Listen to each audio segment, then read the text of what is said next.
Good evening dear aspirants. Anantha IAS അക്കാഡമിയുടെ daily news analysis സെഷനിലേക്ക് എല്ലാവരെയും സ്വാഗതം ചെയ്യുകയാണ്.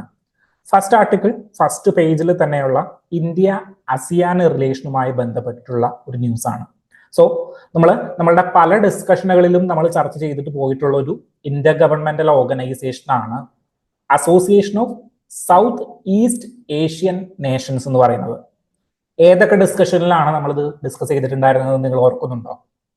പ്രൈമർലി ഇന്ത്യ മ്യാൻമർ റിലേഷൻസ് പറഞ്ഞപ്പോ, ഇന്ത്യ സിംഗപ്പൂർ റിലേഷൻസ് പറഞ്ഞപ്പോ, ഇന്ത്യ ഫിലിപ്പീൻസ് റിലേഷൻസ് പറഞ്ഞപ്പോ, അങ്ങനെ സൗത്ത് ഈസ്റ്റ് ഏഷ്യയുമായി ബന്ധപ്പെട്ടിട്ടുള്ള എല്ലാ ഡിസ്കഷനുകളിലും കടന്നു വന്നിട്ടുള്ള ഒരു പേരാണ് association of south east Asian Nations എന്ന് പറയുന്നത്. ഓക്കെ, സോ എന്താണ് ASEAN എന്ന് പറയുന്നതും ASEANുമായി ബന്ധപ്പെട്ട അതർ ഫാക്ടുകൾ നമ്മൾ ഒന്ന് ഇവിടെ ബ്രെയിൻ സ്ട്രോം ചെയ്തിട്ട് നമ്മൾ അടുത്ത സെഷനിലേക്ക് പോകും. Okay, so association of south east Asian Nations എന്ന് പറഞ്ഞു കഴിഞ്ഞാൽ it's an Inter governmental organisation. It's A 10 member body. അപ്പോൾ ഈ സൗത്ത് ഈസ്റ്റ് ഏഷ്യ എന്ന് പറയുമ്പോൾ എവിടെ നിന്ന് തുടങ്ങി സ്റ്റാർട്ട് ചെയ്തു? നമ്മൾ മാപ്പ് പഠിച്ചിട്ടുണ്ട്. എവിടെയാണ്? തായ്ലൻഡ് കംബോഡിയ റിലേഷനുമായി ബന്ധപ്പെട്ട് അല്ലെങ്കിൽ അവരുടെ ഇഷ്യൂസുമായി ബന്ധപ്പെട്ടിട്ട് നമ്മൾ മ്യാൻമർ തുടങ്ങി അങ്ങോട്ടുള്ള എല്ലാ രാജ്യങ്ങളുടെയും മാപ്പ് പഠിച്ചിട്ടുണ്ടായിരുന്നു. മൈൻഡ് മാപ്പുകളിലേക്ക് ആ മാപ്പ് വരുന്നുണ്ടോ നിങ്ങളുടെ എന്നൊന്ന് ചെക്ക് ചെയ്ത് നോക്കി. ഇല്ലെങ്കിൽ നമുക്കൊന്നുകൂടി അതൊന്ന് നോക്കാം. സോ നമ്മുടെ മ്യാൻമർ തുടങ്ങി അങ്ങടേക്കുള്ള സൗത്ത് ഈസ്റ്റ് ഏഷ്യയുടെ എല്ലാ ഭാഗങ്ങളും ഈ ഒരു അസോസിയേഷനിലെ ഭാഗമാണ്. ഓക്കെ, അങ്ങനെയാണെങ്കിൽ ഏതൊക്കെയാണ് എന്ന് നിങ്ങളൊന്ന് നോക്കിയേ. ഇറ്റ്സ് എ 10 മെമ്പർ ബോഡി എന്ന് ഞാൻ പറഞ്ഞു. ഇറ്റ്സ് എ 10 മെമ്പർ ബോഡി എന്ന് ഞാൻ പറഞ്ഞു. ഇവിടെ മ്യാൻമർ ഉണ്ട്, നമ്മളുടെ തൊട്ടടുത്ത് കിടക്കുന്ന സംസ്ഥാനമല്ല രാജ്യം. ഇൻഡോ മ്യാൻമർ റിലേഷൻസ് നമ്മൾ സംസാരിച്ചിട്ടുണ്ടായിരുന്നു. ദെൻ മ്യാൻമർ താഴെ ആരുണ്ട്? തായ്ലൻഡ് ഉണ്ട്. തായ്ലൻഡ് തൊട്ടടുത്ത് നമുക്ക് ഒരാളുണ്ടെന്ന് അറിയാം. ആരാണ്? കംബോഡിയ. കംബോഡിയയും തായ്ലൻഡും തമ്മിൽ കഴിഞ്ഞ മാസം അല്ല 2 മാസങ്ങൾക്ക് മുൻപേ ഒരു പ്രശ്നം നടന്നിട്ടുണ്ടായിരുന്നു. സോ ഇവിടെ അന്ന് ഞാൻ നിങ്ങളോടൊരു മൗണ്ടെയിൻ റേഞ്ച് ഓർത്ത് വെക്കണം എന്ന് പറഞ്ഞു. തായ്ലൻഡിന്റെയും കംബോഡിയയുടെയും ഇടയിൽ കിടക്കുന്ന ഒരു മൗണ്ടെയിൻ റേഞ്ച് ഓർത്ത് വെക്കണം എന്ന് ഞാൻ പറഞ്ഞു. ഏതായിരുന്നു അത്? ഡാൻഗ്രേക്ക് മൗണ്ടെയിനുകളാണ് നോർമലി അതിന്റെ ഒരു ജിയോഗ്രഫിക്കൽ ബൗണ്ടറി ആയിട്ട് ആക്ട് ചെയ്യുന്നത്. ഓക്കെ, ദെൻ വളഞ്ഞ് എസ് പോലെ കിടക്കുന്ന ഒരു കൺട്രി ഉണ്ട്. ഏതാണ്? വിയറ്റ്നാം എന്ന് പറയുന്ന കൺട്രി. മുകളില് ലാവോസ് എന്ന് പറയുന്ന കൺട്രി. ഓക്കെ, ദെൻ താഴെ ആരാണ്? താഴെ മലേഷ്യ എന്ന് പറയുന്ന കൺട്രി. മലേഷ്യയുടെ ഏറ്റവും അറ്റത്തായിട്ട് ഏറ്റവും ചെറിയൊരു പൊട്ട് പോലെ കിടക്കുന്ന ഒരു കുഞ്ഞൻ രാജ്യമുണ്ട്. ഏതാണ്? സിംഗപ്പൂർ. സിംഗപ്പൂരിനെയും ദെൻ നമ്മളുടെ ഇന്തോനേഷ്യ, അതിന്റെ താഴെ കിടക്കുന്ന ഒരു ദീർഘമായിട്ടുള്ള ഒരു രാജ്യമാണ് ഇന്തോനേഷ്യ എന്ന് പറയുന്നത്. ദെൻ മുകളില് ഫിലിപ്പീൻസ് എന്ന് പറയുന്ന കൺട്രിയും അതിന്റെ ഇടയ്ക്ക് ബ്രൂണി എന്ന് പറയുന്ന കൺട്രി ഉണ്ട്. ഇങ്ങനെ 10 കൺട്രീസ് ആണ്. ഓക്കെ, മൈൻഡ് മാപ്പിലേക്ക് ഒന്ന് വന്നേ. മ്യാൻമർ, ദെൻ ആരാണ്? മ്യാൻമർ, തായ്ലൻഡിന് ശേഷം കംബോഡിയയുടെ മുകളിൽ ആരുണ്ട്? കംബോഡിയയുടെ മുകളിൽ ലാവോസ് ഉണ്ട്, വിയറ്റ്നാം ഉണ്ട്. അതിന് താഴെ മലേഷ്യ ഉണ്ട്. മലേഷ്യയുടെ താഴെ ആരാണുള്ളത്? സിംഗപ്പൂർ എന്ന് പറയുന്ന ചെറിയ country. Then straight of Malacca എന്ന് പറയുന്ന ഒരു കടലിടുക്ക് ഇതിനിടയിലൂടെ പോകുന്നു. അതിന് താഴെ ഇന്തോനേഷ്യ എന്ന് പറയുന്ന കൺട്രി. ഓർമ്മയിലേക്ക് വരുന്നുണ്ടോ? മൈൻഡ് മാപ്പിലേക്ക് വരുന്നുണ്ടോ? ഇനി 2 കൺട്രീസ് കൂടി നമുക്ക് പറയാനുണ്ട്. ഏതാണ്? ബ്രൂണി എന്ന് പറയുന്ന കൺട്രിയും ഫിലിപ്പീൻസ് എന്ന് പറയുന്ന country. So you are clear with ASEAN എന്ന് പറയുന്ന 10 മെമ്പേഴ്സിനെ നിങ്ങൾ മനസ്സിലാക്കി കഴിഞ്ഞു. മൈൻഡ് മാപ്പിലൂടെ നിങ്ങൾ അത് മനസ്സിലാക്കി കഴിഞ്ഞു. ദെൻ 1967 ASEAN എന്ന് പറയുന്ന ഒരു ഗ്രൂപ്പിംഗ് ഫോം ചെയ്യണം എന്ന് പറയുന്ന ഒരു മിഷനിലേക്ക് അവരെത്തുന്നത്. സോ 1967 നമ്മള് Bangkok declaration, famously known as ASEAN declaration പ്രകാരമാണ് നമ്മൾ ഈ ഒരു ഗ്രൂപ്പിംഗ് അല്ലെങ്കിൽ ഒരു ഇന്റർ ഗവൺമെന്റൽ ബോഡീസ് ക്രിയേറ്റ് ചെയ്തത്. എന്തിനു വേണ്ടിയിട്ടാണ്? ട്രേഡിന് വേണ്ടിയിട്ട്. ദെൻ ഒരു ഗ്ലോബൽ പവർ പ്രഷർ ഗ്രൂപ്പ് ആയിട്ട് ആക്ട് ചെയ്യും. ഇതൊക്കെയായിരുന്നു നമ്മുടെ ഈ ASEAN ഗ്രൂപ്പിന്റെ ഒരു പ്രധാനപ്പെട്ട ആകർഷണം എന്ന് പറഞ്ഞു കഴിഞ്ഞാൽ ASEAN കൺട്രീസിന്റെ മൊത്തം GDPs കാൽക്കുലേറ്റ് ചെയ്ത് കഴിഞ്ഞു കഴിഞ്ഞാൽ ഏകദേശം $3.2 ട്രില്യൺ എക്കോണമി ആയിട്ട് ഈ രാജ്യങ്ങളെല്ലാം മാറും. ഓക്കെ, സോ അത് വളരെ ഇമ്പോർട്ടന്റ് ആയിട്ടുള്ള ഒരു ഫാക്ടറാണ് ഇന്ത്യയെ സംബന്ധിച്ചിടത്തോളം. ദെൻ ഇന്ത്യയുടെ ലാർജസ്റ്റ് ട്രേഡിംഗ് പാർട്ട്ണർ സിംഗപ്പൂർ അവിടെയുണ്ട്. Then one of the largest foreign direct investment ചെയ്യുന്നത് ഇന്ത്യയിലെ സിംഗപ്പൂർ തന്നെയാണ്. ദെൻ നാളികേരം ഏറ്റവും ഉൽപ്പാദിപ്പിക്കുന്ന പല കൺട്രീസ്, ഇപ്പോൾ ഇന്തോനേഷ്യ പോലെയുള്ള കൺട്രീസ്, നിക്കൽ ഏറ്റവും ഉൽപ്പാദിപ്പിക്കുന്ന കൺട്രീസ്. ദെൻ നമ്മളുടെ ഈ മാരിടൈം സെക്യൂരിറ്റിയിൽ ഏറ്റവും കൂടുതൽ കണക്ട് ചെയ്യാൻ പറ്റുന്ന കൺട്രീസും ഈ ASEAN കൺട്രീസ് ആണ്. ഇതെല്ലാം കൊണ്ടാണ് ASEAN നമുക്ക് ഇമ്പോർട്ടന്റ് ആയിട്ടിരിക്കുന്നത്. ഓക്കെ, സോ ASEAനെ കുറിച്ച് മനസ്സിലായെന്ന് വിചാരിക്കുന്നു. എന്നാണ് ഫോം ചെയ്തത്? 1967 മുതലാണ് ഇതിന്റെ ഒരു ഫോർമേഷൻ വന്നു പോയിരുന്നത്. Then second one is open editorial ആണ് ഞാൻ ചൂസ് ചെയ്തിരിക്കുന്നത്. It is related to constitutional morality in Indian jurisprudence. എന്താണ് മൊറാലിറ്റി എന്ന് പറഞ്ഞു കഴിഞ്ഞാൽ? കോൺസ്റ്റിറ്റ്യൂഷണൽ മൊറാലിറ്റി അവിടെ നിൽക്കട്ടെ. എന്താണ് മൊറാലിറ്റി? നിങ്ങൾ മൊറയിലായിരിക്കണം എന്ന് പലപ്പോഴും പറയാറുണ്ട്. എന്താണ്? ശരിയിനെയും തെറ്റിനെയും തിരിച്ചറിഞ്ഞുകൊണ്ട് പ്രവർത്തിക്കാനുള്ള ഒരു കഴിവിനെയാണ് നമ്മളുടെ മൊറാലിറ്റി എന്ന് പറയുന്നത്. പണ്ട് ചെറുപ്പത്തിൽ നിങ്ങൾ മോറൽ സയൻസ് എന്ന് പറഞ്ഞിട്ട് ചിലരൊക്കെ നിങ്ങളുടെ ക്ലാസ്സുകളിൽ അല്ലെങ്കിൽ ഉച്ചയ്ക്ക് 1 മണിക്ക് ബെല്ലടിക്കുന്ന സമയത്ത് പഠിച്ചിട്ടുണ്ടാകും. മോറൽ സയൻസ് എന്ന് പറഞ്ഞിട്ട് ഒരു ചെറിയ പുസ്തകമൊക്കെ കിട്ടും. അതിലെന്താണ്? ഇംഗ്ലീഷും ഹിസ്റ്ററിയും മാത്തമാറ്റിക്സും ആണ് പഠിക്കുന്നത്. അല്ല, നല്ല ഒരു എത്തിക്സ് ഉള്ള ഒരാളായിട്ട് മാറാനായിട്ട് അല്ലെങ്കിൽ ഒരു മൊറാലിറ്റി ഉള്ള ഒരാളായിട്ട് മാറാനായിട്ട് നിങ്ങളെ പഠിപ്പിക്കുന്ന ഒരു ബുക്കാണ് മോറൽ സയൻസ് എന്ന് പറഞ്ഞു കഴിഞ്ഞാൽ. ഓക്കെ, സോ ഇന്ത്യയിൽ ഈ മൊറാലിറ്റി എങ്ങനെയാണ് ഡിഫൈൻ ചെയ്തിരുന്നത്? മൊറാലിറ്റി പണ്ട് മുതലേ ഇന്ത്യൻ ജൂറിസ്പ്രുഡൻസിലും ഇന്ത്യൻ ഹിസ്റ്ററിയിലും നിലനിന്നിരുന്നൊരു കാര്യമാണ്. എന്താണ്? യഥോ ധർമ്മ തഥോ ജയ. എവിടെ? മഹാഭാരതത്തിൽ പറയുന്നുണ്ട്, എവിടെയാണോ ധർമ്മം അവിടെയാണ് ജയം. ദെൻ അശോകന്റെ കാലഘട്ടങ്ങളിലും അല്ലെങ്കിൽ ചാണക്യന്റെ കാലഘട്ടങ്ങളിലും ഈ ധർമ്മം എന്ന് പറയുന്ന ഒരു കാര്യം ഉണ്ടായിരുന്നു. ഓക്കെ, സോ നിയമങ്ങൾ വേറെ, ധർമ്മങ്ങൾ വേറെ. ഇതിനെ രണ്ടിനെയും രണ്ടായിട്ടാണ് എങ്ങനെ കണക്കാക്കിയിരുന്നത്? ഇന്ത്യൻ ഫിലോസഫിക്കല് അല്ലെങ്കിൽ ഇന്ത്യൻ ഹിസ്റ്ററിയിൽ നമ്മൾ കണക്കാക്കിക്കൊണ്ടിരുന്നത്. ഓക്കെ, മൊറാലിറ്റിനെയും ലോയിനെയും ഡിഫറന്റ് ആയിട്ടാണ് നമ്മൾ കണക്കാക്കിക്കൊണ്ടിരുന്നത്. ഈ കോൺസ്റ്റിറ്റ്യൂഷണൽ മൊറാലിറ്റി അല്ലെങ്കിൽ law and morality, for example, ചില സമയങ്ങളിൽ മൊറാലിറ്റി ആദ്യം വരും, ലോ രണ്ടാമതായിട്ടായിരിക്കും വരുന്നത്. അങ്ങനെ എക്സാമ്പിൾ പറഞ്ഞാൽ നിങ്ങൾ ഓർത്ത് നോക്കി, ഇന്നത്തെ പത്രത്തിൽ തന്നെ പറയുന്നുണ്ട്. For example, gender equality. ഇന്ത്യയിലെ ജെൻഡർ ഇക്വാലിറ്റിക്ക് അനുസൃതമായിട്ടുള്ള നിയമങ്ങൾ വരുന്നത് വളരെ വൈകിട്ടാണ്. അതിനു മുന്നേയും ജെൻഡർ ഇക്വാലിറ്റി എന്ന് പറയുന്ന ഒരു ക്വാളിറ്റി സമൂഹത്തിൽ ഉണ്ടായിരുന്നു, ആ ഒരു കൺവെൻഷൻ ഉണ്ടായിരുന്നു. ദെൻ അതിനുശേഷമാണ് എന്ത് വരുന്നത്?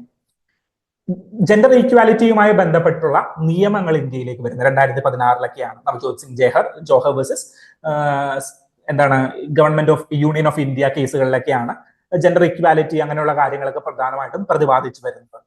എന്നാൽ കാസ്റ്റിനെ അബോളിഷ് ചെയ്യുന്നത് എങ്ങനെയായിരുന്നു? 1947 കാലഘട്ടങ്ങളിൽ നമ്മൾക്ക് നമ്മളുടെ കോൺസ്റ്റിറ്റ്യൂഷൻ ക്രിയേറ്റ് ചെയ്യുന്ന സമയത്ത് തന്നെ നമ്മൾ അൺടച്ചബിലിറ്റിയെ അബോളിഷ് ചെയ്തു. ആർട്ടിക്കിൾ 17 പ്രകാരം എന്ത് ചെയ്തു? അൺടച്ചബിലിറ്റിയെ അബോളിഷ് ചെയ്ത് കളഞ്ഞു.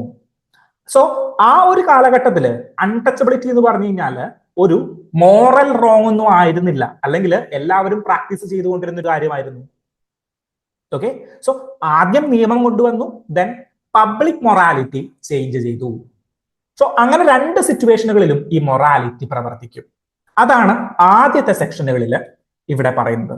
Then what happens? Constitutional morality എന്ന് പറഞ്ഞാൽ എന്താണ്?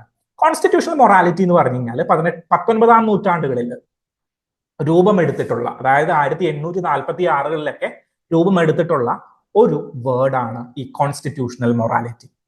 ഇന്ത്യയിൽ ഈ കോൺസ്റ്റിറ്റ്യൂഷണൽ മൊറാലിറ്റി ഇൻട്രൊഡ്യൂസ് ചെയ്യുന്നത് അംബേദ്കർ ആണ്. ഓക്കെ, സോ ഇന്ത്യയിലെ കോൺസ്റ്റിറ്റ്യൂഷണൽ മൊറാലിറ്റി ഇൻട്രൊഡ്യൂസ് ചെയ്യുന്നത് അംബേദ്കർ ആണ്. ദെൻ ഇന്ത്യയിലെ കോൺസ്റ്റിറ്റ്യൂഷണൽ മൊറാലിറ്റി സെപ്പറേറ്റ് ആയിട്ടാണ് കീപ്പ് ചെയ്തിരിക്കുന്നത്. അതായത് നമ്മൾ പ്രാചീന കാലഘട്ടങ്ങളിൽ ധർമ്മത്തെ സെപ്പറേറ്റ് ചെയ്തതുപോലെ ധർമ്മവും നിയമവും വേറെ, അങ്ങനെ സെപ്പറേറ്റ് ചെയ്തതുപോലെ ഇന്ത്യയിലെ കോൺസ്റ്റിറ്റ്യൂഷണൽ മൊറാലിറ്റിയും ലോയും സെപ്പറേറ്റ് ആണോ? തീർച്ചയായിട്ടും സെപ്പറേറ്റ് ആണ്. എന്താണ് അതിന് ഉദാഹരണം? അതിനുദാഹരണം നമ്മളുടെ കോൺസ്റ്റിറ്റ്യൂഷണൽ കൺവെൻഷനുകളാണ്. അതായത് ആർട്ടിക്കിൾ 12 നിങ്ങളൊന്ന് പോയി കഴിഞ്ഞാൽ എന്താണ് അവിടെ? കൺവെൻഷൻസുകളും ലോസ് ആണ് എന്ന് പറയുന്നുണ്ട്. അതെങ്ങനെയാണ് ഈ കൺവെൻഷൻസും ലോസ് ആവുക? ദെൻ നിങ്ങൾ ഈ കേസ് ലോസ് കേട്ടിട്ടുണ്ടാവും. ഏതാണ്? Indian young lawyers association versus state of Kerala case. എവിടെയാണ് കേട്ടിരിക്കുന്നത്? Famously known as the Sabarimala case. നമ്മളുടെ ശബരിമല, സേവ് ശബരിമല, രാഹുൽ ഈശ്വർ മറ്റേ നെറ്റിയിൽ സാധനമൊക്കെ ഇട്ടിട്ട് റബ്ബർ ബാൻഡ് ഒക്കെ ഇട്ടിട്ടുണ്ടും സേവ് ശബരിമല എന്ന് പറഞ്ഞില്ലേ, ആ ശബരിമല തന്നെ. സോ ശബരിമല കേസിൽ എന്താ സംഭവിച്ചേ? ഒരു പബ്ലിക് മൊറാലിറ്റി ഉണ്ടായിരുന്നു. എന്തായിരുന്നു പബ്ലിക് മൊറാലിറ്റി? ജെൻഡർ ഇക്വാലിറ്റി ആണ് നമ്മളുടെ പബ്ലിക് മൊറാലിറ്റി ഉണ്ടായിരുന്നത്. ദെൻ ഇതിനെ കോൺസ്റ്റിറ്റ്യൂഷണൽ മൊറാലിറ്റി ആയിട്ട് അസൈൻ ചെയ്യേണ്ട അല്ലെങ്കിൽ അലൈൻ ചെയ്യേണ്ട ഈ ഒരു പ്രക്രിയയാണ് നമ്മൾ എവിടെ ചെയ്തത്? നമ്മളുടെ ശബരിമല ജഡ്ജ്മെന്റിൽ നമ്മൾ ചെയ്തിട്ടുണ്ടായിരുന്നത്. ദെൻ മനോജ് നരൂല കേസ് ഓർക്കുന്നുണ്ടോ? മനോജ് നരൂല കേസ് എവിടെയോ കേട്ടു മറന്നിട്ടുണ്ട്. നമ്മളുടെ ഡെയിലി ന്യൂസ് അനാലിസിസ് കൃത്യമായിട്ട് ഫോളോ ചെയ്യുന്നവരാണെങ്കിൽ എവിടെയോ ഈ കേസ് നമ്മൾ ഡിസ്കസ് ചെയ്തതായിട്ട് ഓർക്കുന്നുണ്ട്. എവിടെയാണ്? നമ്മളുടെ സ്പീക്കറിന്റെ അല്ല, ഗവർണേഴ്സിന്റെ പവേഴ്സിനെ കുറിച്ച് ഡിസ്കസ് ചെയ്തപ്പോഴാണ് ഈ ഒരു കേസ് നമ്മൾ പറഞ്ഞിട്ടുണ്ടായിരുന്നത്. 3 കേസാണ് ഞാൻ അവിടെ പറഞ്ഞിട്ടുണ്ടായിരുന്നത്. ഓർമ്മയിൽ നിന്നെടുത്ത് പറയുകയാണ്, ചിലപ്പോൾ തെറ്റുണ്ടാകാം. ഇല്ല, തെറ്റൊന്നുമില്ല. നമ്മളുടെ ഒരു പഞ്ചാബ് റിലേറ്റഡ് ആയിട്ട് ഒരു കേസ് ഉണ്ടായിരുന്നു, Shamsher Singh versus state of Punjab case. രണ്ടാമത് എവിടെയാണ്? അരുണാചൽ പ്രദേശ്. അപ്പൊ ഞാൻ പറഞ്ഞു, നിങ്ങൾ അത് ഓർക്കുമ്പോൾ പഞ്ചാബ് ഇവിടെയാണെങ്കിൽ അരുണാചൽ പ്രദേശ് ഇവിടെയായിരിക്കും. സോ ഇങ്ങനെ 2 ഏരിയാസ് കണക്ട് ചെയ്ത് നിങ്ങൾ പഠിക്കണം. സോ പഞ്ചാബിൽ ഒരു കേസ് ഉണ്ടായിരുന്നു. Then Arunachal Pradesh Nabam Rebia versus deputy speaker of Arunachal Pradesh. Nabam Rebia versus deputy speaker. അതെനിക്ക് തോന്നുന്നു 2000-ലൊക്കെയാണ് ആ കേസ് കിടക്കുന്നതെന്ന് തോന്നുന്നു. സോ അങ്ങനെ ഒരു കേസും നമ്മളുടെ ഗവർണറുമായി ബന്ധപ്പെട്ടിട്ട് ഉണ്ടായിരുന്നു. Then the third case is Manoj Narula case. Manoj Narula കേസിൽ എന്തായിരുന്നു? Manoj Narula versus union of India കേസിൽ ക്രിമിനലൈസേഷൻ ഓഫ് പൊളിറ്റിക്സ്, അതാണ് കേസ് പറയുന്നത്. അതായത് ഒരു ക്രിമിനൽ ആയിട്ടുള്ള ഒരാൾക്ക് അല്ലെങ്കിൽ ക്രിമിനൽ ബാക്ക്ഗ്രൗണ്ട്, ക്രിമിനൽ കേസുകളിൽ ശിക്ഷ കോടതി നടപടികൾ സ്വീകരിക്കുന്ന ഒരാൾക്ക് ഇലക്ഷനിൽ പങ്കെടുക്കാൻ പറ്റുമോ എന്നുള്ളതല്ല പെർട്ടിക്കുലർലി ക്വസ്റ്റ്യൻ.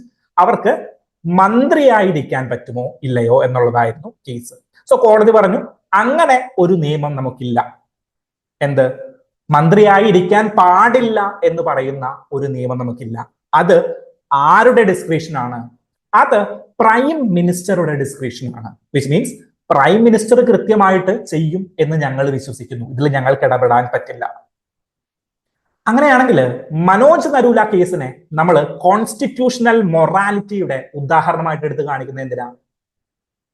കോൺസ്റ്റിറ്റ്യൂഷണൽ മൊറാലിറ്റി എന്ന് പറഞ്ഞാൽ, അല്ലെങ്കിൽ മൊറാലിറ്റി എന്ന് ബേസിക്കലി പറഞ്ഞു കഴിഞ്ഞാൽ ക്രിമിനൽ ബാക്ക്ഗ്രൗണ്ട് ഉള്ളവര് മിനിസ്റ്റേഴ്സ് ആകാൻ പാടില്ല എന്നുള്ളതല്ലേ? തീർച്ചയായിട്ടും പാടില്ല എന്നുള്ളതാണ്. പക്ഷേ ഇവിടെ നമ്മളുടെ കോൺസ്റ്റിറ്റ്യൂഷണൽ ലോസിനെയും മൊറാലിറ്റിയെയും 2ആയിട്ട് ഡിവൈഡ് ചെയ്തു ഇല്ലേ? കോൺസ്റ്റിറ്റ്യൂഷൻ ലോസ് വേറെ, മൊറാലിറ്റി വേറെ. ഈ 2 ഡിഫറൻസിയേഷൻ കാരണമാണ് നമ്മൾ ഈ മനോജ് നരൂല കേസിൽ ഇടപെടാൻ പറ്റില്ല എന്ന് പറഞ്ഞത്. കാരണം എന്താ? അത് ആരുടെ മൊറാലിറ്റിയാണ്? പ്രൈം മിനിസ്റ്റേഴ്സിന്റെ മൊറാലിറ്റിയാണ്. കോൺസ്റ്റിറ്റ്യൂഷൻ നിഷ്കർഷിച്ചിരിക്കുന്നത് എന്താണ്? നമ്മളുടെ പ്രൈം മിനിസ്റ്ററുടെ മൊറാലിറ്റി കൃത്യമായിട്ട് ചെയ്യും, നമ്മളുടെ പ്രൈം മിനിസ്റ്റർ ചെയ്യും എന്നുള്ളതാണ് കോടതിയുടെയും കോൺസ്റ്റിറ്റ്യൂഷന്റെയും വിശ്വാസം. ഓക്കെ, സോ ഈ 2 ഡിസ്കഷനുകളിൽ നിന്ന് നമുക്ക് എന്താ കിട്ടുന്നത്? നമുക്ക് കിട്ടുന്ന ബേസിക് ഫാക്ട് എന്താണ്? ലോയും മൊറാലിറ്റിയും 2ഉം ഡിഫറൻ്റ് ആയിട്ട് നമുക്ക് കണക്കാക്കാനായിട്ട് പറ്റും. അതുമാത്രമല്ല, ഈ ഡിഫറൻസിയേഷൻ മാത്രമല്ല, ഈ മൊറാലിറ്റി എന്ന് പറഞ്ഞു കഴിഞ്ഞാൽ നമുക്ക് കൺവെൻഷൻസുമായിട്ട് അസോസിയേറ്റ് ചെയ്യാം. അങ്ങനെയാണെങ്കിൽ basic prelims question, are the conventions are laws under article 12? Article 12 പ്രകാരം കൺവെൻഷനുകൾ ലോസ് ആണോ? കൺവെൻഷനുകളും ലോസ് ആണ് എന്ന് നിങ്ങളൊന്ന് ഓർത്തിരിക്കുക. സോ ആ ഒരു ഡിസ്കഷൻ ഇവിടെ എൻഡ് ചെയ്തിരിക്കുകയാണ്. നമുക്ക് തേർഡ് ആർട്ടിക്കിളിലേക്ക് പോകാം. Third article is related to India Nepal economic ties. എങ്ങനെയാണ് ഫിനാൻഷ്യൽ ഇൻസെന്റീവുകൾ അല്ലെങ്കിൽ ഫിനാൻഷ്യൽ ടൂൾസ് യൂസ് ചെയ്തുകൊണ്ട് ഒരു കൺട്രിയുടെ റിലേഷനെ നമ്മൾ പോസിറ്റീവ്ലി അഫർമേറ്റീവ്ലി സപ്പോർട്ട് ചെയ്യുന്നത് അല്ലെങ്കിൽ സംരക്ഷിക്കുന്നത് എന്നുള്ളതാണ് ഈ ഒരു ആർട്ടിക്കിൾ പറയുന്നത്. ഓക്കെ, സോ ഇന്ത്യ നേപ്പാൾ എന്ന് പറഞ്ഞു കഴിഞ്ഞാൽ തൊട്ടടുത്ത് കിടക്കുന്ന സഹോദര മച്ചാൻ ബന്ധമുള്ള രാജ്യങ്ങളാണ്. ഇവിടെ RBI എന്ത് ചെയ്തു എന്ന് വെച്ച് കഴിഞ്ഞാല് RBI അവിടെയുള്ള ആളുകൾക്ക്, അതായത് നോൺ റെസിഡന്റ് ആയിട്ടുള്ള ഇന്ത്യൻസിന് വേണ്ടിയിട്ട് നേപ്പാളിലെയും ശ്രീലങ്കയിലെയും ഭൂട്ടാനിലെയും ആളുകൾക്ക് വേണ്ടിയിട്ട് ഓതറൈസ്ഡ് ഡീലർ മുഖേന എന്ത് കൊടുത്തു? ലോണുകൾ പ്രൊവൈഡ് ചെയ്യാനായിട്ട് കൊടുത്തു. ഓക്കെ, എന്താണ് ചെയ്തത്? ലോണുകൾ പ്രൊവൈഡ് ചെയ്ത് കൊടുത്തു. ആർക്ക്? ഇപ്പോ ഫോർ എക്സാമ്പിൾ SBI അല്ലെങ്കിൽ SBI ഓതറൈസ്ഡ് ആയിട്ടുള്ള ഒരു ഡീലർ അല്ലെങ്കിൽ RBI ഓതറൈസ് ചെയ്ത ഒരു ഡീലർ, ഇവര് നോൺ റെസിഡന്റ് ഇന്ത്യൻ ആയിട്ടുള്ള നമ്മളുടെ ഭൂട്ടാനിലെയും നേപ്പാളിലെയും ശ്രീലങ്കയിലെയും ആളുകൾക്ക് ലോൺസ് പ്രൊവൈഡ് ചെയ്യുന്നു. രണ്ടാമത്തെ കാര്യം സ്പെഷ്യൽ റുപ്പി വോസ്ട്രോ അക്കൗണ്ടുകളുമായിട്ട് ബന്ധപ്പെട്ടാണ്. എന്താണ് ഈ വോസ്ട്രോ അക്കൗണ്ടുകൾ? വോസ്ട്രോ അക്കൗണ്ടുകൾ, വോസ്ട്രോ അക്കൗണ്ട് മീൻസ് സിംപ്ലി അതിന്റെ അർത്ഥം എന്ന് പറഞ്ഞു കഴിഞ്ഞാൽ yours and ours. Vostro and nostro എന്ന് പറഞ്ഞു കഴിഞ്ഞാൽ ബേസിക്കലി യുവേഴ്സ് ആൻഡ് അവേഴ്സ്. അതായത് ഒരു ഇന്ത്യൻ ബാങ്ക് മറ്റൊരു ഫോറിൻ ബാങ്കിൽ ക്രിയേറ്റ് ചെയ്യപ്പെട്ടിരിക്കുന്ന അക്കൗണ്ടിനെയാണ് വോസ്ട്രോ അക്കൗണ്ടുകൾ എന്ന് പറയുന്നത്. എന്തിനു വേണ്ടിയിട്ടാണ്? ഒരു എക്സാമ്പിൾ എടുക്കാം. എന്താണ് വോസ്ട്രോ ആൻഡ് നോസ്ട്രോ എന്ന് അറിയാത്തവർക്ക് വേണ്ടിയിട്ടുള്ള ഒരു എക്സാമ്പിൾ ആണ്. അതായത് ഞാൻ നമ്മളുടെ യൂറോപ്യൻ യൂണിയനിൽ നിന്ന് ഞാൻ നമ്മളുടെ ജർമ്മനിയുടെ കയ്യിൽ നിന്ന് ഒരു ബാരൽ ക്രൂഡ് ഓയിൽ വാങ്ങിക്കുകയാണ്. ഓക്കെ, ഞാൻ ജർമ്മനിയുടെ കയ്യിൽ നിന്ന് ഒരു ബാരൽ ക്രൂഡ് ഓയിൽ വാങ്ങിക്കുകയാണ്. ഞാൻ പറഞ്ഞു ഞാൻ നിങ്ങൾക്ക് ഡോളറിൽ പേ ചെയ്യാം.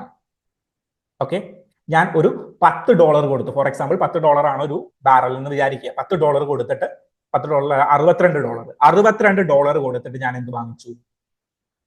നമ്മളുടെ ഒരു ബാരല് ക്രൂഡ് ഓയിൽ ഞാൻ വാങ്ങിച്ചു.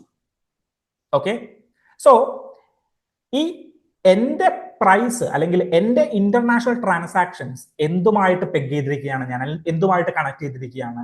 നമ്മളുടെ ഡോളറുമായിട്ട് നമ്മൾ കണക്ട് ചെയ്തിരിക്കുകയാണ്. എന്നാൽ റഷ്യ എന്ന് പറഞ്ഞൊരു കൺട്രി തന്നെ, മക്കളെ നിങ്ങൾ ഈ ഡോളറിൽ പേ ചെയ്യുന്നത് എന്തിനാണ്? നിങ്ങൾ ഡോളറിന് ഡിമാൻഡ് കൂട്ടുകയാണ്. നിങ്ങളുടെ റുപ്പിയുടെ വാല്യൂ നിങ്ങൾ കുറച്ചുകൊണ്ടിരിക്കുകയാണ്. നമ്മളുടെ ഇന്റർനാഷണൽ എക്കണോമിക്സിന്റെ ക്ലാസ്സുകളിലേക്ക് തിരിച്ചു പോവുക. റുപ്പിയുടെ വാല്യൂ നിങ്ങൾ കുറച്ചുകൊണ്ടിരിക്കുകയാണ്. നിങ്ങൾ നിങ്ങളുടെ കറൻസിയിൽ തന്നെ ചേഞ്ച് ചെയ്തോളൂ. നമുക്ക് ഡോളറിനെ അങ്ങോട്ട് മാറ്റി നിർത്താം, ഡോളറിനെ എലിമിനേറ്റ് ചെയ്യാം. അപ്പോ ഇന്ത്യ ചോദിച്ചു ഇത് എങ്ങനെ നടക്കും? അതായത് ഡോളർ ഇല്ലാണ്ട്, കാരണം നമ്മൾ ഡോളർ മാർക്കറ്റിൽ നിന്ന് വാങ്ങിച്ചിട്ട് ഡോളർ മാർക്കറ്റിലേക്ക് കൊടുത്തുകൊണ്ടാണ് നമ്മൾ ക്രൂഡ് ഓയിൽ വാങ്ങിക്കുന്നത്. മക്കളെ അങ്ങനെ വേണ്ട.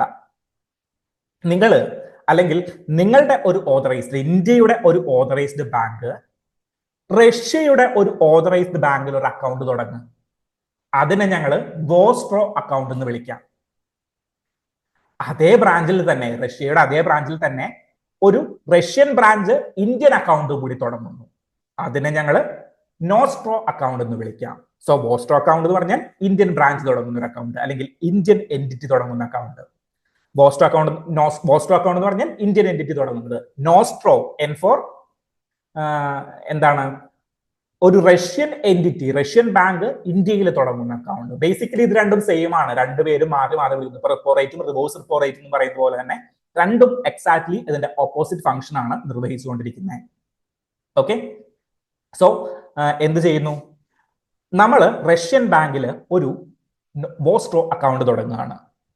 Whenever we need to debit, അല്ലെങ്കിൽ നമ്മൾ എപ്പോഴെങ്കിലും റഷ്യയിൽ നിന്ന് സ്വർണം വാങ്ങുമ്പോൾ നമ്മൾ എന്ത് ചെയ്യും? നമ്മളുടെ വോസ്ട്രോ അക്കൗണ്ടിൽ കൊണ്ടുപോയിട്ട് നമ്മൾ പണം ഇടും. ഓക്കെ, സോ നമ്മളുടെ വോസ്ട്രോ അക്കൗണ്ടിൽ കൊണ്ടുപോയിട്ട് നമ്മൾ പണം ഇടും. ദെൻ നമ്മളിൽ നിന്ന് റഷ്യ എന്തെങ്കിലും വാങ്ങുമ്പോൾ റഷ്യക്കാർ കൊണ്ടുപോയിട്ട് അവരുടെ നോസ്ട്രോ അക്കൗണ്ടിൽ പണം ഇടും. ദെൻ ഇത് രണ്ടും ടാലി ചെയ്തിട്ട് ആർക്കാണോ കൂടുതൽ വരുന്നത് അവരെടുക്കും. ഇതിനെയാണ് നോസ്ട്രോ വോസ്ട്രോ അക്കൗണ്ടുകൾ എന്ന് പറയുന്നത്. സോ ഒരു ഡോളറിനെ അല്ലെങ്കിൽ ഒരു മിഡിൽ കറൻസി എലിമിനേറ്റ് ചെയ്തുകൊണ്ട് രണ്ട് കൺട്രികൾക്ക് ട്രാൻസാക്ഷൻ നടത്താനായിട്ടുള്ള ഏറ്റവും എളുപ്പമായിട്ടുള്ള മാർഗമാണ് ഈ special rupee vostro account. Vostro account എന്ന് പറഞ്ഞാൽ ബേസിക്കലി അവേഴ്സ് ആൻഡ് യുവേഴ്സ് എന്ന് പറയുന്ന അക്കൗണ്ടുകളാണ്. ഓക്കെ, സോ എന്തൊക്കെ കാര്യങ്ങളാണ് ഇന്ത്യ ചെയ്തത്?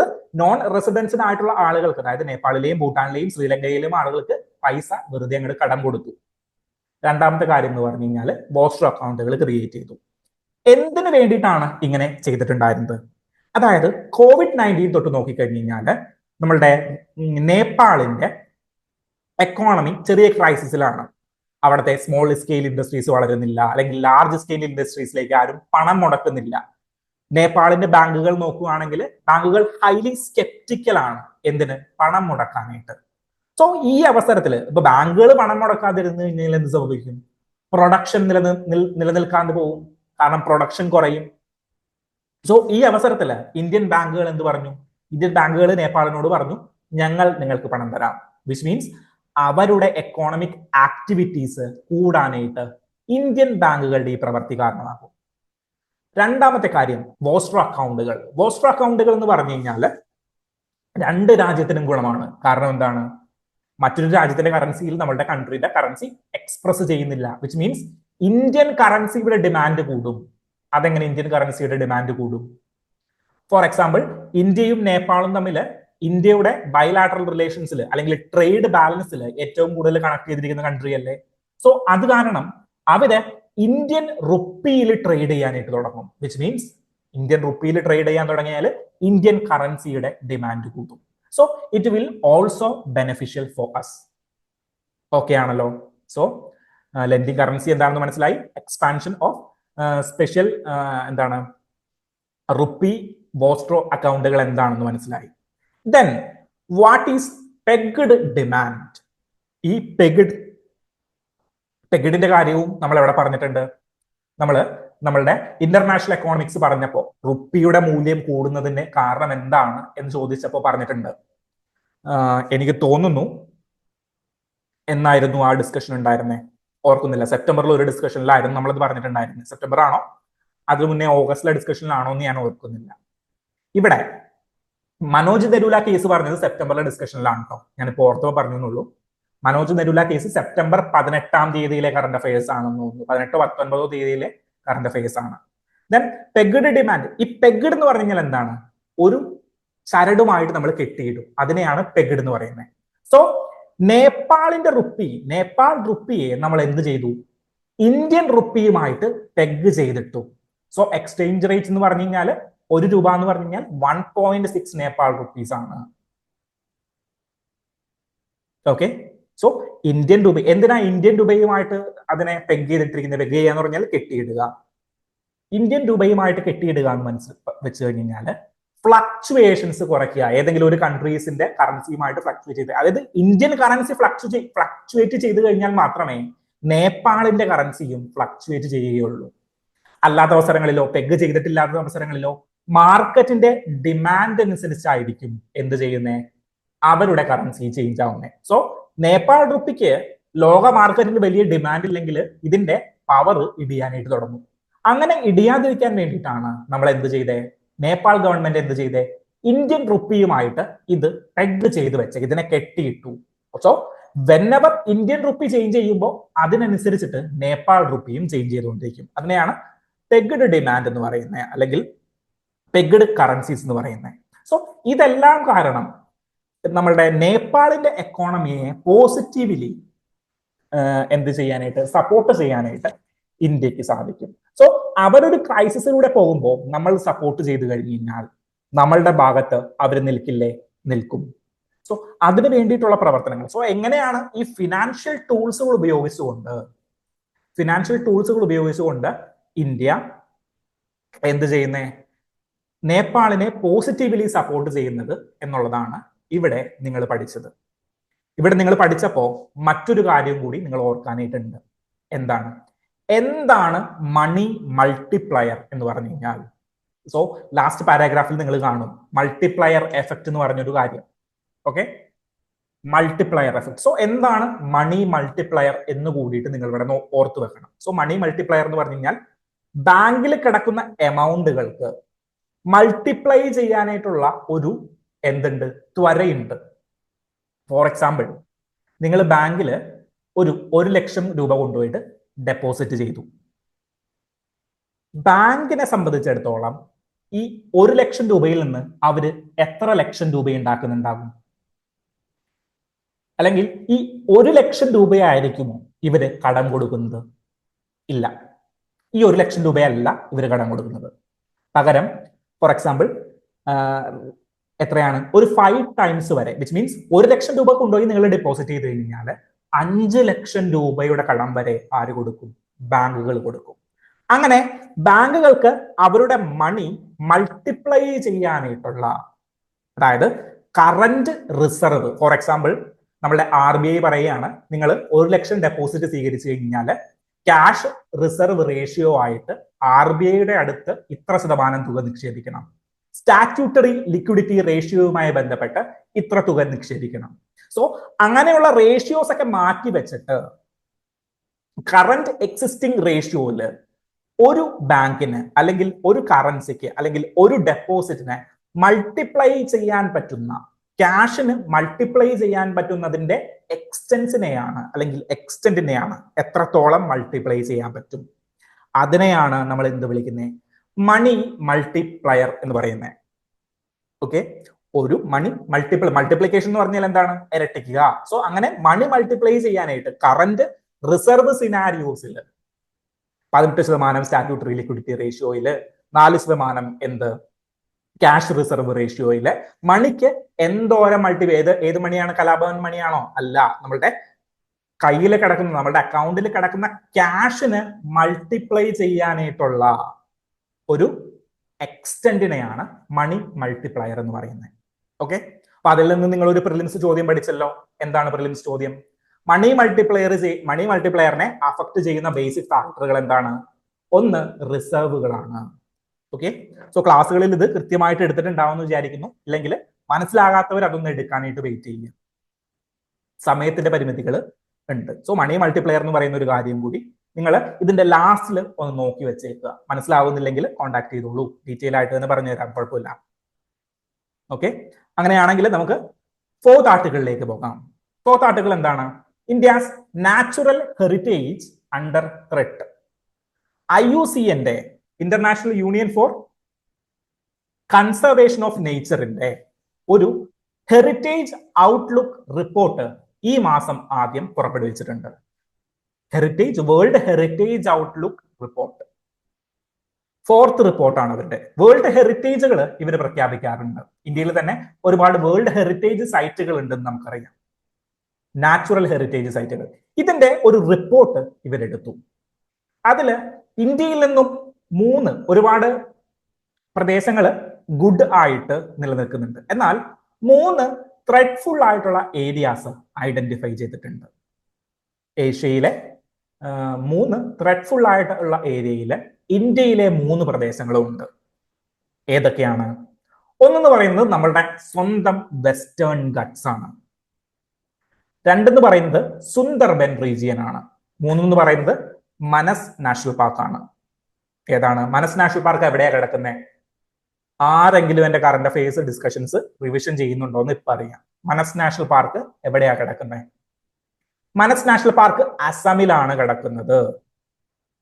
കാസിരംഗ നാഷണൽ പാർക്കോ? കാസിരംഗ നാഷണൽ പാർക്കും അവിടെയൊക്കെ തന്നെയാണ് കിടക്കുന്നത്, അല്ലെ? സോ മനസ് നാഷണൽ പാർക്ക് എവിടെയാണ്? ആസാം. സുന്ദർബൻ ഡെൽറ്റ റീജിയൻ എവിടെയാണ്? ഒഡീഷയിലും വെസ്റ്റ് ബംഗാളും തീരത്തുമായിട്ട് കണക്ട് ചെയ്ത് കിടക്കുന്ന ഏരിയാസ് ആണ് നമ്മുടെ സുന്ദർബൻ ഡെൽറ്റാസ് എന്ന് പറഞ്ഞു കഴിഞ്ഞാൽ. സോ ആ ഏരിയയും വെസ്റ്റേൺ ഘട്ടുമാണ്. എന്ത്? വെസ്റ്റേൺ ഘട്ടുമാണ് ത്രെട്ട് ആയിട്ടുള്ള 3 ഏരിയാസ് എന്ന് പറഞ്ഞു കഴിഞ്ഞാൽ. ഓക്കെ, സോ ഇവര് ഐഡന്റിഫൈ ചെയ്ത 4 പ്രോബ്ലംസ് ഉണ്ട്. ഏതൊക്കെയാണ്? അതായത് അവരുടെ ആ ഒരു വേൾഡ് ഹെറിറ്റേജ് ഹാബിറ്റാറ്റ് ലോസിന് ഉള്ള മേജർ 4 ത്രെട്ടുകൾ. ഒന്നെന്ന് പറഞ്ഞു കഴിഞ്ഞാൽ ക്ലൈമറ്റ് ചേഞ്ച് ആണ്. 2 എന്ന് പറഞ്ഞു കഴിഞ്ഞാൽ ടൂറിസം ആണ്, അൺറെഗുലേറ്റഡ് ടൂറിസം.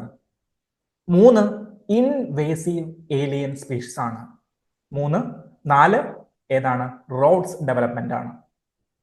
നമ്മളുടെ വെസ്റ്റേൺ ഘട്ടിന് മുകളിലൂടെ നമ്മൾ 4 വരി പാതയും 6 വരി പാതയും ഉണ്ടാക്കി വരുമ്പോൾ അവിടെയുള്ള ബയോഡൈവേഴ്സിറ്റി ലോസുകൾ നമ്മൾ കണക്കാക്കുന്നില്ല. സോ ഇൻഫ്രാസ്ട്രക്ചർ ഡെവലപ്മെന്റ് ഇവിടെ എടുത്തു പറയുന്നുണ്ട്. ഈ ഒരു റിപ്പോർട്ട് വായിച്ച് കഴിയുമ്പോൾ അവിടെ എടുത്തു പറയുന്നുണ്ട് റോഡ് കൺസ്ട്രക്ഷൻ, ഡാം കൺസ്ട്രക്ഷൻ ഒന്നുമല്ല, അതൊക്കെ പഴയ കാലം. നിങ്ങൾ റോഡുകൾ പണിതുകൊണ്ട് ബയോഡൈവേഴ്സിറ്റിയെ പ്രൊട്ടക്ട് ചെയ്യാണ്ട് നശിപ്പിച്ചുകൊണ്ടിരിക്കുകയാണെന്ന് പറയുന്നത്. സോ 4 കാര്യങ്ങൾ. 1 climate change, 2 unregulated tourism, 3 invasive alien species, 4 infrastructure development അല്ലെങ്കിൽ particularly road development. Climate change പറയാനായിട്ട് ഒന്നുമില്ലല്ലോ. അൺറെഗുലേറ്റഡ് ടൂറിസം നമ്മൾ എങ്ങനെയാ ഒരു മൂന്നാറിലേക്കൊക്കെ യാത്ര പോകുന്നത്, അല്ലെങ്കിൽ നമ്മളുടെ വെസ്റ്റേൺ ഗട്ട്സ് ഏരിയയിലേക്ക് നാട്ടു പോകുന്നത്? റെസ്പോൺസിബിൾ ടൂറിസം ആയിട്ടാണോ? പ്ലേറ്റുകളും പ്ലാസ്റ്റിക്കുകളും കൊണ്ടുപോയി അവിടെ വലിച്ചെറിയുന്നു, ഇവിടെ വലിച്ചെറിയുന്നു, ഹാബിറ്റാറ്റ്സിനെ ഡിസ്റ്റർബ് ചെയ്യുന്നു. ദെൻ വൈൽഡ് ലൈഫിനെ കാണുമ്പോൾ, ആനയെ കാണുമ്പോൾ ഊക്കി വിളിക്കുന്നു, ആനയെ ഫോട്ടോ എടുക്കാൻ വേണ്ടി മാത്രം അവിടെ നിർത്തുന്നു. Then another major threat, invasive alien species. ഞാൻ ഇതിന് മുന്നേയും ഡിസ്കസ് ചെയ്തിട്ടുണ്ട്. റെഡ് ഇയേർഡ് സ്ലൈഡർ, നമ്മളൊരു ആമയുടെ കാര്യം, ഇൻവേസീവ് ഏലിയൻ സ്പീഷീസിനെ കുറിച്ച് പറഞ്ഞിട്ടുണ്ടായിരുന്നു. അന്ന് ഞാൻ പറഞ്ഞിട്ടുണ്ടായിരുന്നു കേരളത്തിലെ പ്രധാനപ്പെട്ട ഭീഷണിയായിട്ട്, കേരള വെസ്റ്റേൺ ഗട്ട്സിലെ പ്രധാന ഭീഷണിയായിട്ട് നിൽക്കുന്ന ഒരു മരത്തെ കുറിച്ചിട്ട്. ഏതാണ്? സെന്ന സ്പെക്ടാബിലിസ്. ഏതാണ്? സെന്ന സ്പെക്ടാബിലിസ്. സെന്ന സ്പെക്ടാബിലിസ് എന്ന് പറഞ്ഞു കഴിഞ്ഞാൽ എന്താണ്? മഞ്ഞക്കൊന്നയോ അങ്ങനെ എന്തോ ആണ് മലയാളത്തില് ആ ഒരു മരത്തിന്റെ പേര്. കാണാനായിട്ട് നല്ല ഭംഗിയായിരിക്കും. നമ്മളുടെ ഈ ഹൈവേയുടെ തീരത്തൊക്കെ പണ്ട് വെച്ച് പിടിപ്പിച്ചുകൊണ്ടിരുന്ന ഒരു മരമായിരുന്നു സെന്ന സ്പെക്ടാബിലിസ്. കാണാനായിട്ട് നല്ല ഭംഗി. പക്ഷേ ഈ മരം എന്ത് ചെയ്യില്ല, ഈ മരം പെട്ടെന്ന് വളരും, പെട്ടെന്ന് പല ഏരിയാസിലേക്ക് ഇങ്ങനെ സ്പ്രെഡ് ചെയ്യും. പക്ഷേ മൃഗങ്ങൾ ആരും ഈ മരത്തെ കഴിക്കില്ല. പിന്നെ ഈ മരം വളർന്ന സ്ഥലത്ത് എന്ത് പറ്റും? മറ്റു ചെടികളൊന്നും വളരാനായിട്ടുള്ള ഒരു സിറ്റുവേഷൻ ഉണ്ടാകില്ല. സോ ഓട്ടോമാറ്റിക്കലി എന്ത് പറ്റും? ആ ഒരു പ്രദേശം അരിഡ് ലാൻഡ് ആയിട്ട് മാറും. വെസ്റ്റേൺ ഗട്ട്സ് ഫേസ് ചെയ്യുന്ന ഏറ്റവും മേജർ പ്രോബ്ലം നിങ്ങൾ ചോദിച്ചു കഴിഞ്ഞാൽ, ആരെങ്കിലും നിങ്ങളോട് ചോദിച്ചു കഴിഞ്ഞാൽ ഓട്ടോമാറ്റിക്കലി അപ്പൊ തന്നെ നിങ്ങൾ എന്ത് ഉത്തരം പറയണം? സെന്ന സ്പെക്ടാബിലിസ് ഇൻവേസീവ് ഏലിയൻ സ്പീഷീസ് ആണ്. സോ ഇതൊരു മലയാളം ചാനലാണ്, ട്രൂ കോപ്പി തിങ്ക് എന്ന് പറഞ്ഞിട്ടൊരു മലയാളം യൂട്യൂബ് ചാനലിൽ 2 വർഷം മുന്നേ വന്നിരുന്ന ഒരു റിപ്പോർട്ടാണ്. ഒരു മരം വനം വകുപ്പിനെ തിരിഞ്ഞു കൊത്തിയ കഥ. കാണാത്തവരുണ്ടെങ്കിൽ, ഈ ഒരു വീഡിയോ കാണാത്തവരുണ്ടെങ്കിൽ 10 മിനിറ്റ് ഉള്ളൂ, പോയൊന്ന് ഡീറ്റെയിൽ ആയിട്ടൊന്ന് കണ്ടു നോക്കിക്കോളൂ. എന്താണ് സെന്ന സ്പെക്ടാബിലിസ് എന്ന് മനസ്സിലാകും. സോ അതാണ് ഏറ്റവും വലിയൊരു ത്രെട്ടായിട്ട് വരുന്നത്. ദെൻ റോഡ് കൺസ്ട്രക്ഷൻ നിങ്ങൾക്ക് എല്ലാവർക്കും അറിയാം. സോ ഈ 4 ത്രെട്ടുകളാണ് പ്രധാനമായിട്ടും ബയോഡൈവേഴ്സിറ്റി അല്ലെങ്കിൽ വേൾഡ് ഹെറിറ്റേജ് സൈറ്റുകളുടെ ഹാബിറ്റാറ്റ് ലോസിന് കാരണമാകുന്നതെന്ന് ആര് പറഞ്ഞു? നമ്മളുടെ വേൾഡ് ഹെറിറ്റേജ് ഔട്ട്ലുക്ക് റിപ്പോർട്ട്, IUCNന്റെ 4ാമത്തെ റിപ്പോർട്ട് പറഞ്ഞു. അവിടെ 2 ചോദ്യങ്ങളുണ്ട്. IUCNന്റെ അല്ലെങ്കിൽ world heritage outlook report is published by എന്നൊരു ചോദ്യം ചോദിക്കാം. ഇപ്പൊ IUCN ആണോ, അല്ലെങ്കിൽ വേറെ ഏതാണ്? വേൾഡ് ഫുഡ് പ്രോഗ്രാം ആണോ, അല്ലെങ്കിൽ എന്താണ് കൺസർവേഷൻ ഇന്റർനാഷണൽ ആണോ? ഇങ്ങനെ പല ഓപ്ഷനുകൾ തരാം. അപ്പോൾ നമുക്ക് കേട്ടിട്ടുണ്ടെങ്കിൽ നമുക്കത് മനസ്സിലാക്കാനായിട്ട് സാധിക്കും. ഓക്കെ, സോ ഇതാണ് ബേസിക്കലി ഇന്നത്തെ ഡിസ്കഷൻ വരുന്നത്, നമ്മളുടെ ഈ ഒരു habitat threat. So western guts എന്നൊക്കെ പറഞ്ഞു കഴിഞ്ഞാൽ ലോകത്തില് അതുപോലെ ആ ഒരു ഹെറിറ്റേജ് ഉള്ള ഒരു സ്ഥലം വേറെ ഇല്ല. കൺസർവേഷൻ ഇന്റർനാഷണലുകൾ ഇതിനെ ലിസ്റ്റ് ചെയ്തിട്ടുണ്ട്. നമ്മളുടെ കൺസർവേഷൻ ഇന്റർനാഷണൽ എന്ന് പറയുന്നത് ഇതിനെ ബയോഡൈവേഴ്സിറ്റി ഹോട്ട്സ്പോട്ടുകളായിട്ട് ലിസ്റ്റ് ചെയ്തിരിക്കുന്ന ഒരു സ്ഥലം കൂടിയാണ് ഈ വെസ്റ്റേൺ ഗട്ട്സ് എന്ന് പറഞ്ഞു കഴിഞ്ഞാൽ. സോ ആ കാര്യങ്ങളൊക്കെ ഒന്ന് ഡീറ്റെയിൽ ആയിട്ട് അണ്ടർസ്റ്റാൻഡ് ചെയ്ത് വെക്കുക. സോ ഇത്രയേ ഉള്ളൂ ഇന്നത്തെ നമ്മുടെ ന്യൂസ് ആർട്ടിക്കിൾ.